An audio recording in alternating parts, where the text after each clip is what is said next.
Lucy Gonzalez Parsons. Lucy Gonzalez Parsons is believed to have been born around 1853 in Texas as a slave to parents of Native American, African American, and Mexican origins. At the age of 18, she married Albert Parsons. Following their union, they moved from Texas to Chicago, Illinois because of threats to their safety. They were receiving the threats because of their interracial marriage in their racist Texas. Late in the 1800s, Parsons and her husband became active organizers in the labor movement in Chicago. They were anarchists and called dangerous by the Chicago Police Department because of their activism for people of color, women, and the homeless. In 1883, Parsons, her husband, and several others founded the Alarm, the journal of the International Working People's Association. That same year, she also wrote for the Socialists. Albert Parsons was arrested in 1886 on charges of conspiracy to start a riot. He was tried and executed a year later by the state of Illinois.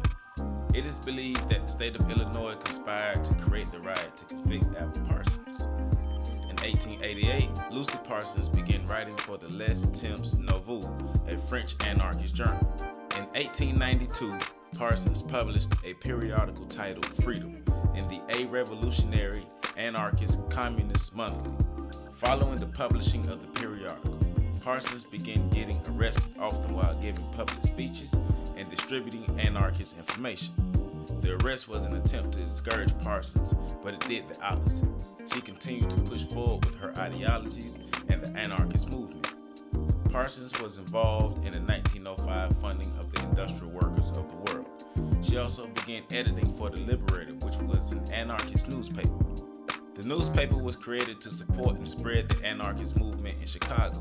In 1915, she organized the Chicago Hunger Demonstrations. The demonstrations forced the American Federation of Labor, the Socialist Party, and the Jane Addams Hull House to become active in the demonstration.